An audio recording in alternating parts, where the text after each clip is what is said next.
Welcome back, guys, to the Back and Forth Podcast. It's been a while. It's been about 2.5 weeks.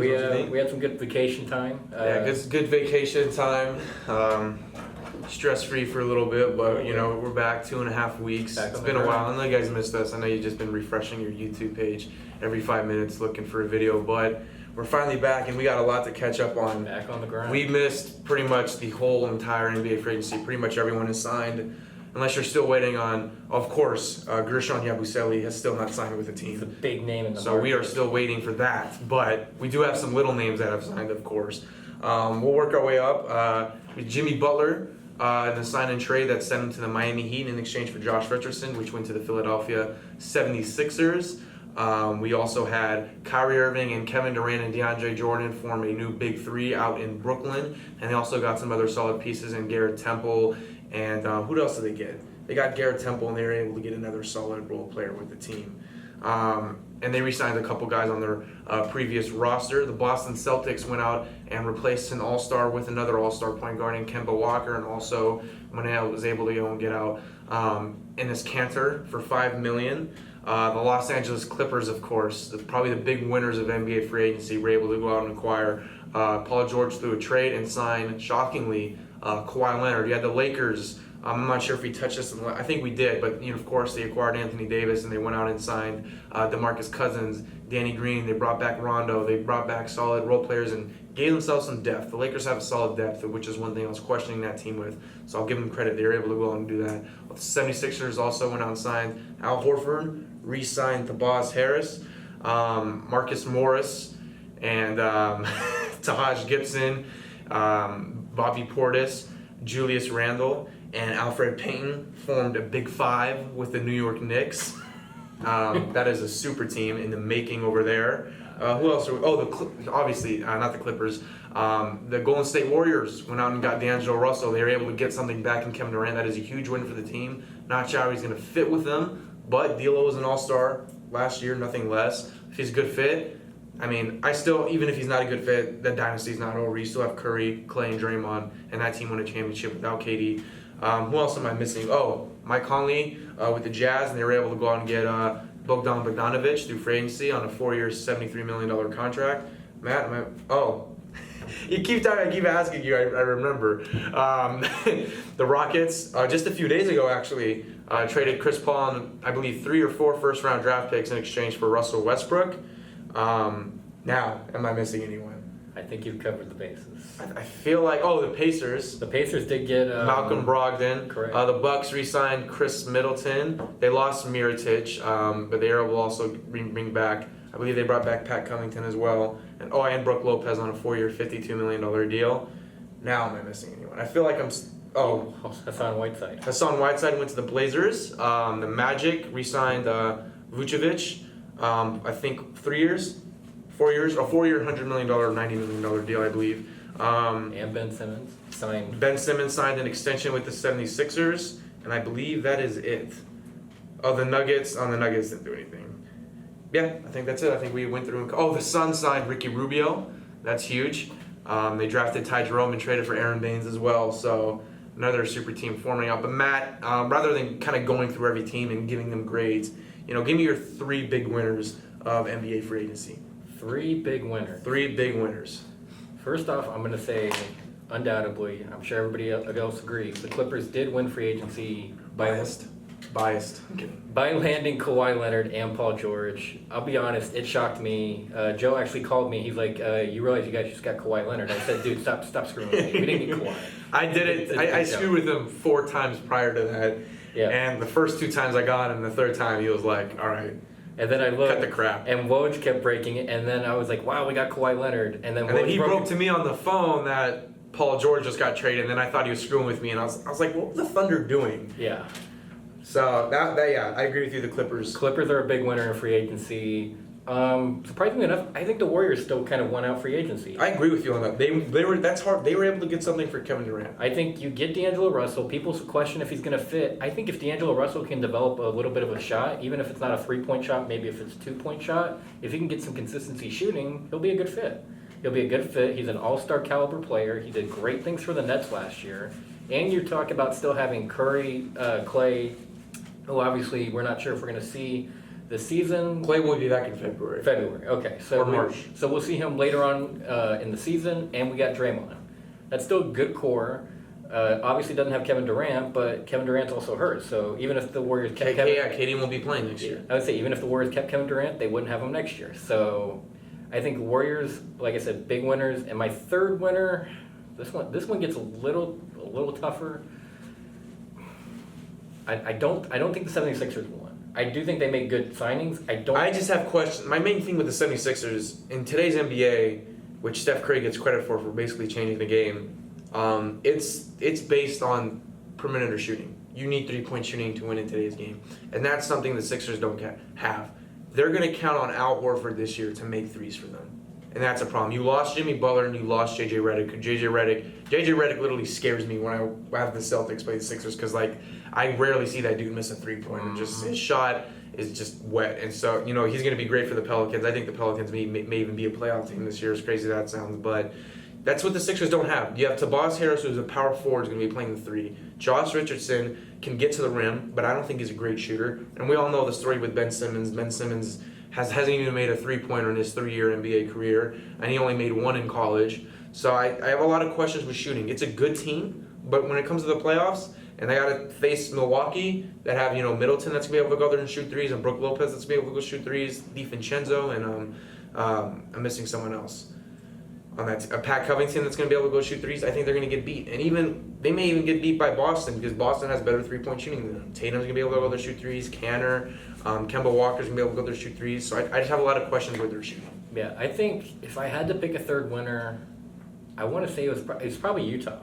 Utah, yeah, I agree with you on I'd probably say Utah would be the third winner. All, I believe, Western Conference teams that I mentioned, Warriors, Clippers. I think Jazz. Utah's a legitimate chance to win the Western Conference. But ultimately, I wasn't disappointed with this free agency. It now made the NBA a lot more competitive. We have now almost half the league that at least thinks that they might have a chance to do something.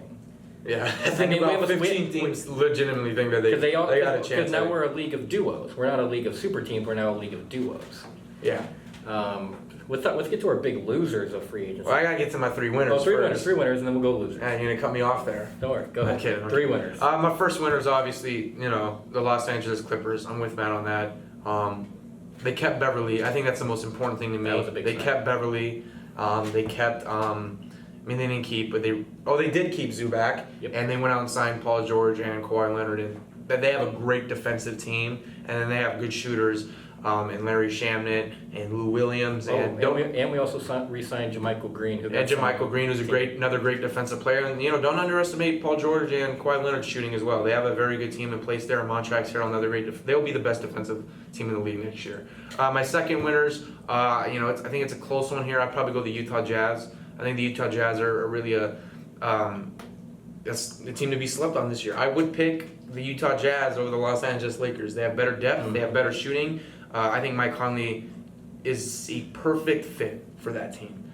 He may not be the best point guard in the NBA, but he is a perfect fit in Quinn Snyder's system in that Utah Jazz system as well. He is a perfect fit. I love that trade. They got him for fairly cheap. They didn't have to give up too much. They gave up Grayson Allen, Jay Crowder, Kyle Korver, and a draft pick. That wasn't a lot to get Mike Conley. Other teams, I would imagine, have to give up, a haul, but I guess the Grizzlies like that package for whatever reason. And my third winners here, I want to say the Celtics because they're my team, but because I'm not going to say that just to be biased obviously. But people may call me crazy on this one. I like what the Heat did.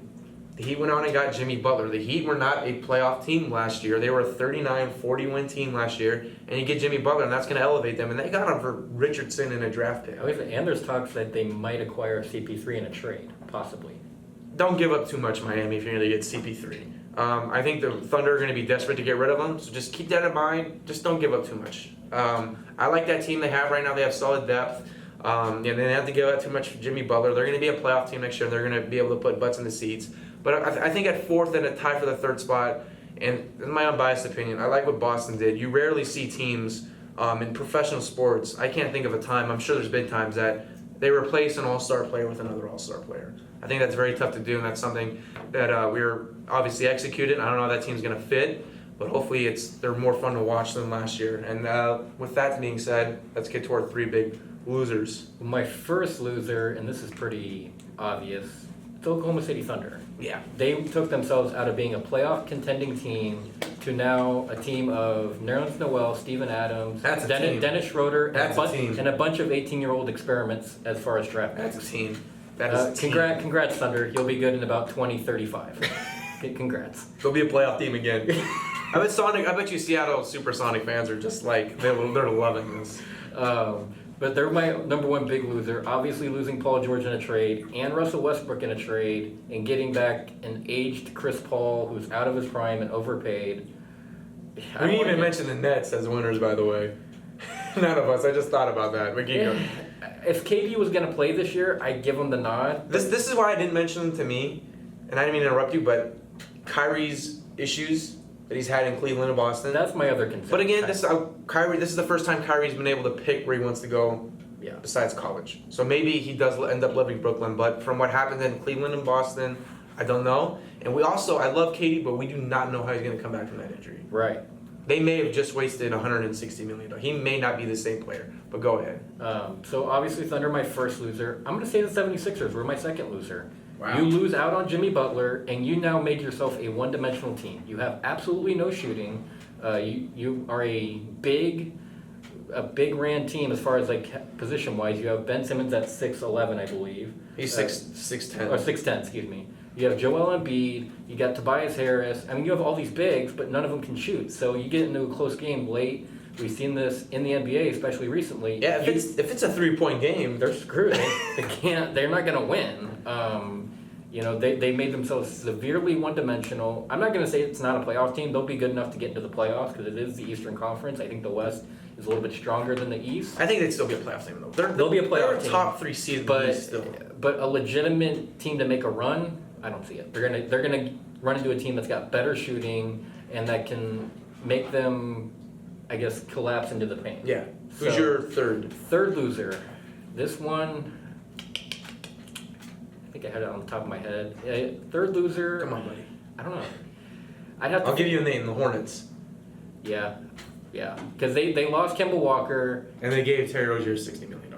Yeah, and they didn't really, like I said, replace anybody. You could maybe make a case somewhat for the Lakers, but they did get depth. And you can't get mad.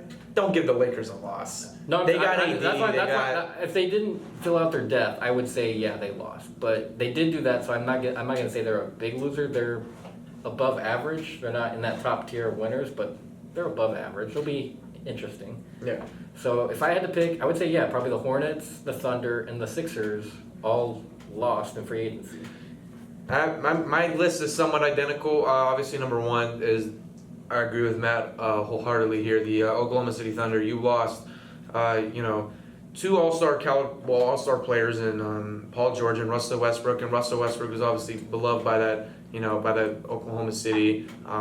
Probably the best player to ever. I think KD actually is still the best player to wear jersey for the Thunder. But in terms of loyalty and giving that city everything, I'd give it to Russell Westbrook and how loyal he was. And I respect Sam Presti. I don't think he's doing a good job as a general manager, but I respect him for trading Westbrook to where he wanted to go. He gave him a choice between the Thunder and the Heat. I mean, not the Heat and the Rockets, and he picked the Rockets, and he honored that request. So that's a classy move there. But again, I think one of the biggest losses here, if they're going to go into a rebuild, is they lost Jeremiah Grant, who's a great young player. 13 points and 7 rebounds and 1 block a game last year, and he's only about 23 years old. And they traded him for a first-round pick to the Nuggets. Mm-hmm. And we know that pick's going to be like 26th or 27th. That is a terrible trade by the Thunder. I don't know what Sam Presti was thinking. If they wanted to trade him, I bet you more teams could have gave up more assets. The first team would have called the Blazers, and I would ask for Nasir Little and Anthony Simmons, and I bet you they would have considered it because they need to upgrade that forward spot after they lost Aminu to the not to the Utah Jazz. I believe that he went to the Magic. So a lot of question marks to the direction the Thunder are heading. They went out and got a young point guard in Shai Gilgeous-Alexander who was a starter and looks to be a future all-star in this league. And then they go on and get Chris Paul. Now they supposedly want to keep Chris Paul, and that would lead Gilgeous to coming off the bench. And I think that's outrageous with the amount of potential that he has. So another question mark there. My second would be the Charlotte Hornets. They lost Kemba Walker, they lost Jeremy Lamb, and they replaced that with Terry Rozier. And the weirdest thing about this is the general manager of the Charlotte Hornets. Do you know what he said about Terry Rozier's comments was? He says, we feel that Terry Rozier would be a lottery pick in this year's draft. That's what he said. Wow. I would hope a 25-year-old player in this league would be a lottery player in last year's draft class. It just seems like the most clueless organization out there, right up with the Thunder. Michael Jordan, great player, not a great owner, does not know what he's doing. They had a chance to go out and get Marc Gasol last year at the trade deadline, and that would have gotten to the playoffs, and I bet you that would have got Kemba Walker to resign. They did not go on and do that, and obviously did not make the playoffs last year. And my third losers here, this one's a little tough for me. You could make the case somewhat for the Rockets. I mean, they went out and got an MVP player. It may not gel, but nothing less until I see them play. They did out and get an MVP player. I'll probably put the Phoenix Suns as my third biggest losers here. They overpaid Ricky Rubio. They gave him $51 million. That's way too much to me. Great player. I would have gave him, if he wanted a 3-year deal, I would have given like 3 years, $35 million or something like that. $51 million is outrageous. And a lot of teams said, he was overpaid. Bleacher Report did an article, and anonymous NBA executive said the Phoenix Suns overpaid Ricky Rubio. They had a bad draft. Ty Jerome and Cameron Johnson. I mean, I'm not saying these are bad picks, but from where they picked them at, Cameron Johnson was supposed to go like 25th. They picked him at 11th. Ty Jerome, they had a chance to get Carson Edwards, and they picked Ty Jerome over Carson Edwards, who we didn't even see play in the summer league. Mm-hmm. I like the Aaron Bates trade. I think that's the only positive thing about this offseason, but I'm not sure that direction they're heading, and I honestly think it's a matter of months or days to when Devin Booker calls the owner or GM and says, get me the hell out of here. So those are my third big losers. Matt, do you have anything else you want to cover in this free agency episode? I think we covered most of it. We got our winners, we got our losers. Stay tuned. We'll have another episode. Way too early preview. We know you guys love that content. We also got a lot more coming. So stay tuned. Keep refreshing that YouTube feed. Yeah. I know you guys are constantly. Make sure you like, subscribe, watch, share. You know the deal. Back and Forth Podcast. Pretty much everything Matt just said. Appreciate you guys listening. Appreciate your support. Make sure you follow us on Instagram at Back and Forth. Subscribe. Like Matt said, show your dog, show your cat, show your neighbor. And stay tuned.